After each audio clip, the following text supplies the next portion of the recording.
Next example पे ध्यान से देखो। और नेक्स्ट एग्जांपल फ्रिक्शन फोर्स के वर्डन और साथ साथ में स्प्रिंग फोर्स के वर्डन के ऊपर बेस करके फॉर्म किया गया है। इस क्वेश्चन में जो पॉइंट यहाँ पर आपको दिया है, पहले मैं उसको प्रॉपर तरीके से क्लियर कर दे रहा हूँ कि उस क्वेश्चन में क्या क्या पॉइंट आपको दिया गया है। जैसे इस क्वेश्चन के पार्ट पे अगर हम आए तो एक इस तरीके से बॉक्स दिया गया है और इस बॉक्स के लोअर एंड पर स्प्रिंग कनेक्टेड है।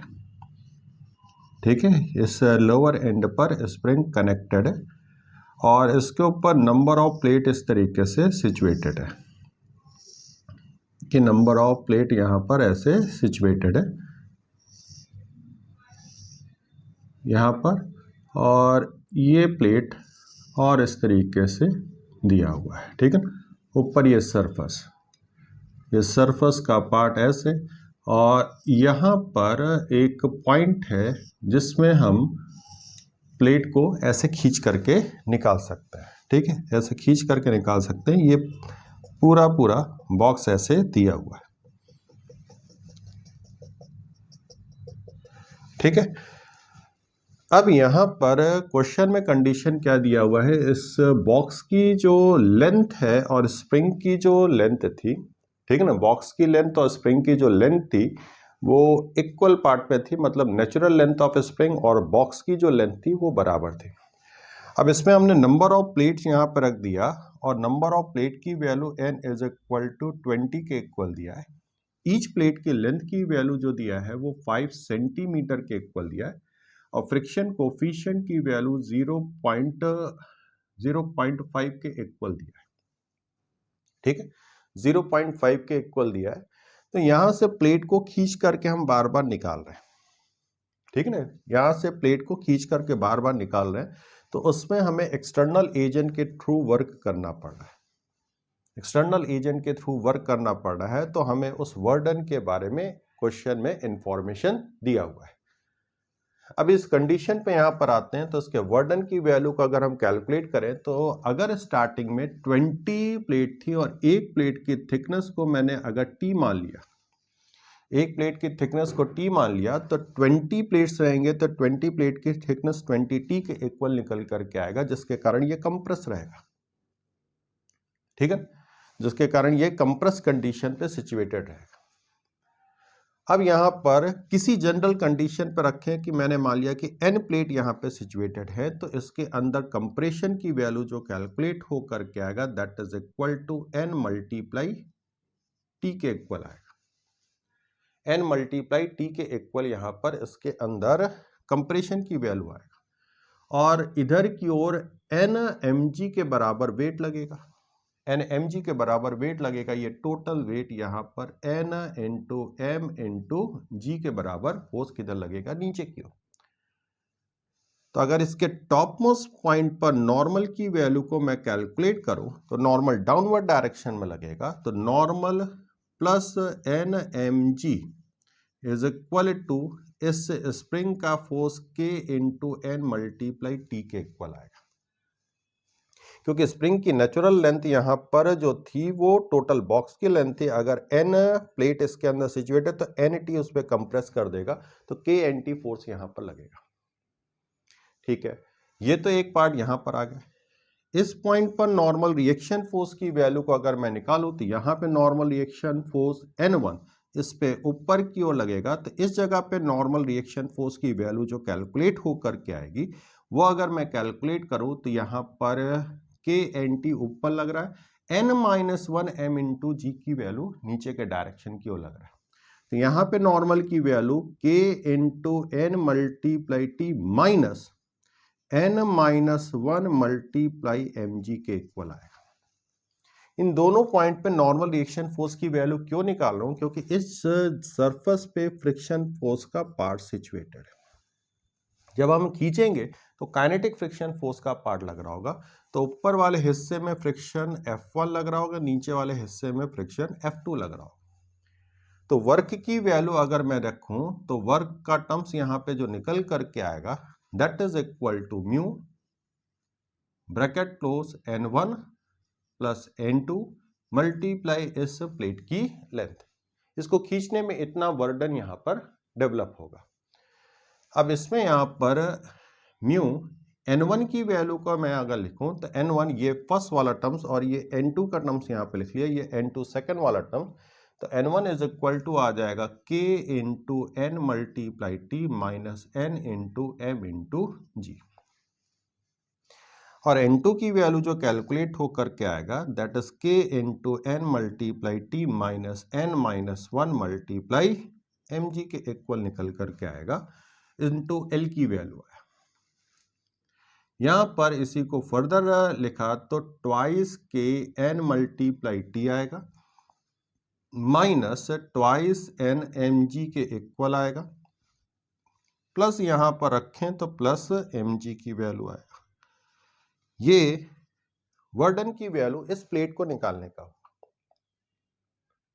अब अगर हम इसका समीशन कर दें तो 20 से 1 प्लेट का, तो ये टोटल वर्डन की वैल्यू जो कैलकुलेट होकर के आएगा that is mu into L बाहर की ओर आएगा, ट्वाइस के इंटू टी समेशन एन की वैल्यू निकल करके आएगा, माइनस यहाँ पे ट्वाइस एम जी यहाँ पे समेशन एन के इक्वल आएगा, प्लस यहाँ पर n इंटू एम जी की वैल्यू निकल करके आएगा। इक्वेशन नंबर 1 ये फॉर्म कर दी। ये पहला केस यहाँ पर मैंने कंसीडर किया, ठीक है ना, फर्स्ट केस यहाँ पे कंसीडर किया। तो फर्स्ट केस में ये वर्डन का टर्म्स यहाँ पे कैलकुलेट होकर के निकल करके आ रहा है। अच्छा, ये फर्स्ट केस हम लोगों ने कंसीडर कर लिया। सेकंड केस किस तरीके से कंसीडर करें? सेकंड केस किस तरीके से कंसीडर करें? सेकंड केस कंसीडर करने के लिए यहाँ पे अगर हम आते हैं तो 2 केस क्वेश्चन में गिवन है, उन 2 केस को यहाँ पर पहले कंसीडर कर लेते हैं, उसके बाद फिर क्वेश्चन के सारे टर्म्स को और कैलकुलेट करके निकालते हैं। अभी यहाँ पर अगर हम आए तो सेकंड केस में क्या कहा है कि सेम इसी पूरे स्ट्रक्चर को डाउनवर्ड डायरेक्शन में इस तरीके से रखा है, ठीक है ना, डाउनवर्ड डायरेक्शन में इस तरीके से रखा हुआ। यहाँ पे प्लेट नीचे की ओर रखे और स्प्रिंग ऊपर की ओर सिचुएटेड है। ये first plate, second plate, third plate, fourth इस तरीके से ऐसे सिचुएटेड, ठीक है। और इस पर्टिकुलर पॉइंट से प्लेट को बाहर की ओर खींचा जा रहा है, ठीक है ना, बाहर के डायरेक्शन में खींचा जा रहा है। अब प्लेट नीचे की ओर और स्प्रिंग ऊपर के डायरेक्शन में सिचुएटेड। तो अब अगर मैं इस पॉइंट का नॉर्मल रिएक्शन फोर्स की वैल्यू को कैलकुलेट करो तो n1 के एन टी तो नीचे लगेगा, क्योंकि n अगर यहाँ पे प्लेट सिचुएटेड है तो इसमें एन टी का कंप्रेशन होगा, तो k into N multiply T नीचे लगेगा, प्लस यहाँ पर एन एम जी भी नीचे की ओर लगेगा। और इस पॉइंट के नॉर्मल रिएक्शन फोर्स की बात करूं तो यहाँ पर के एन टी तो नीचे लगेगा, प्लस यहाँ पर ऊपर की ओर n-1 प्लेट रहेंगे, तो n-1 इंटू एम जी के बराबर नॉर्मल रिएक्शन फोर्स की वैल्यू आएगी।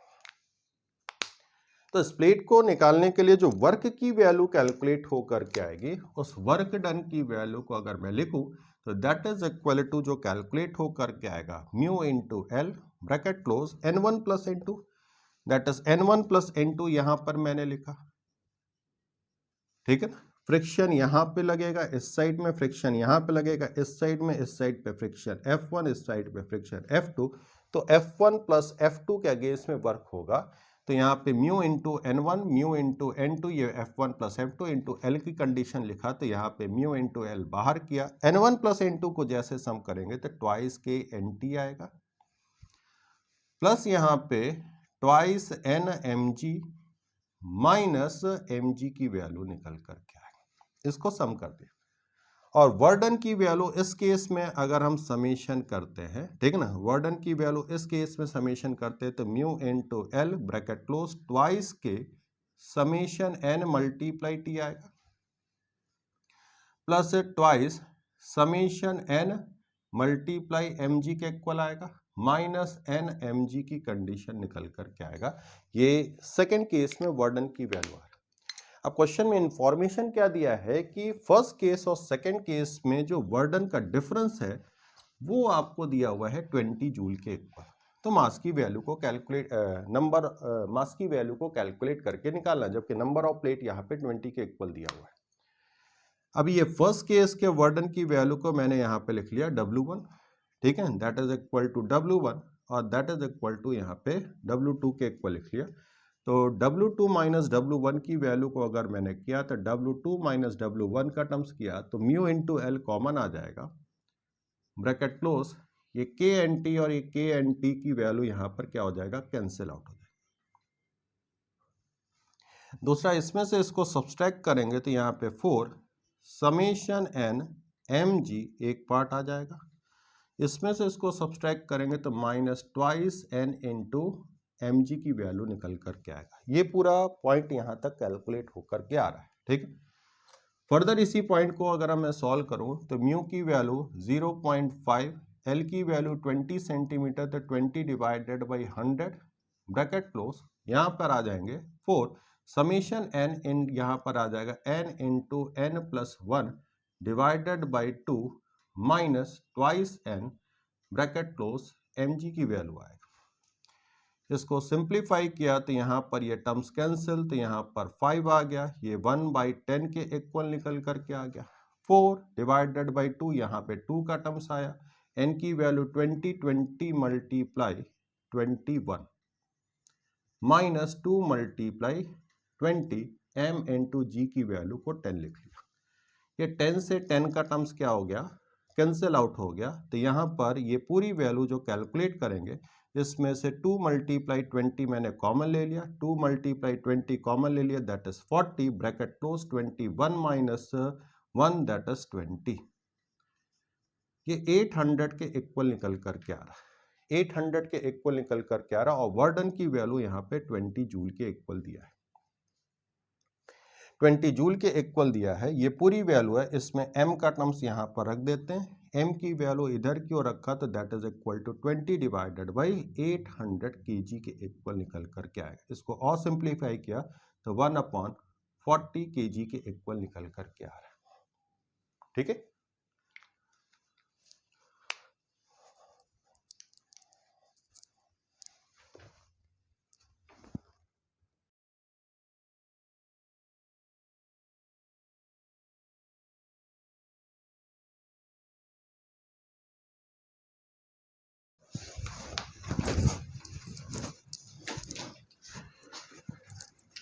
सेकेंड एग्जाम्पल पर ध्यान से देखो। सेकेंड एग्जाम्पल सर्कुलर मोशन के पॉइंट के ऊपर बेस्ड है, और किसी भी रॉड में अगर एक्सटेंशन होता है या कंप्रेशन होता है तो रॉड दोनों ही केस में फोर्स लगाने की कैपेसिटी रखता है।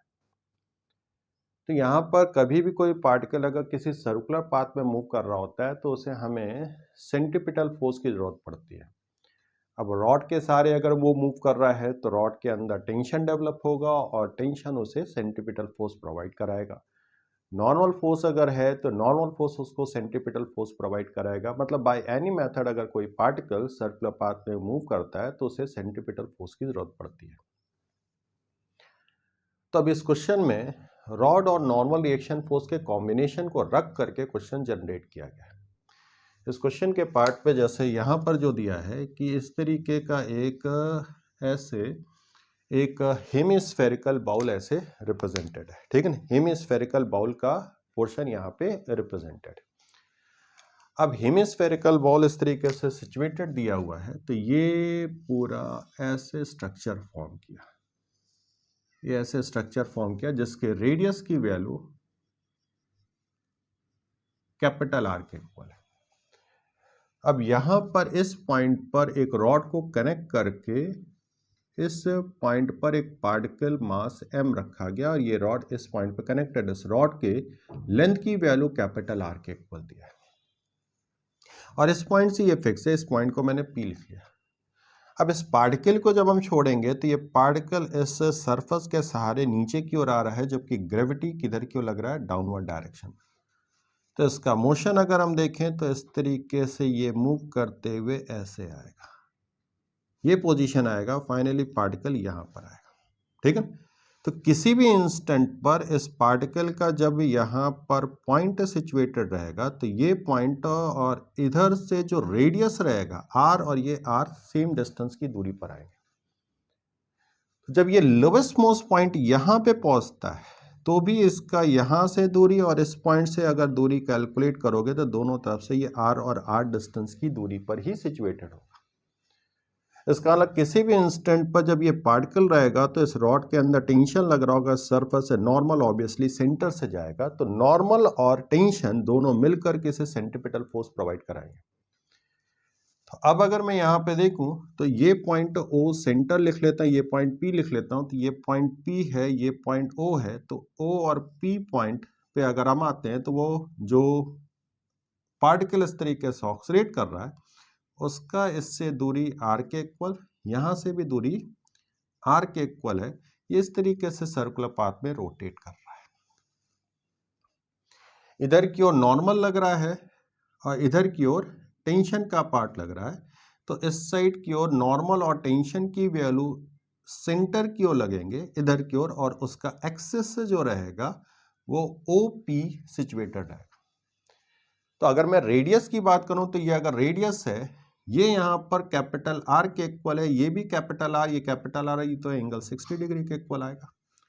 तो रेडियस की वैल्यू यहाँ पे जो कैलकुलेट होकर के आएगी that is equal to, radius का पार्ट जो कैलकुलेट होकर के आएगा that is equal to R sin 60 R√3 divided by 2, ये रेडियस ऑफ कर्वेचर आएगा, RA रेडियस ऑफ कर्वेचर। तो लोएस्ट मोस्ट पॉइंट पे जब ये क्रॉस करेगा तो n cos 30 and tension cos 30, तो n plus T √3 divided by 2, ये उसको ऊपर क्यों लगेगा और mg नीचे क्यों लगेगा, और दोनों मिल करके उसे सेंट्रीपिटल फोर्स प्रोवाइड करेंगे mv² डिवाइडेड बाई उसका रेडियस ऑफ कर्वेचर। हमें पता है कि हॉरिजॉन्टल कंपोनेंट कैंसिल आउट हो जाएगा, तो ये तभी हो सकता है जब n और t का मैग्नीट्यूड क्या हो, सेम। ठीक है, n और t का मैग्नीट्यूड सेम है, तो यहाँ पे ट्वाइस t आएगा, तो t√3 minus mg is equal to mv² divided by RA। तो हमें टेंशन की वैल्यू को कैलकुलेट करके निकालना है। ठीक है ना, टेंशन की वैल्यू को कैलकुलेट करके निकालना है। उस टेंशन की वैल्यू को कैसे कैलकुलेट करें, v की वैल्यू पहले हमें फाइंड आउट करना है कि v की वैल्यू वहां पे कितने के इक्वल आता है। तो एक्चुअली में ये RA हाइट नीचे है, ये डिस्टेंस RA के इक्वल है। तो mg इंटू RA मतलब R√3 divided by 2 converted into half mv², half mv² के इक्वल निकल करके आ गया। तो यहाँ पे twice mg is equal to mv² divided by R√3 divided by 2।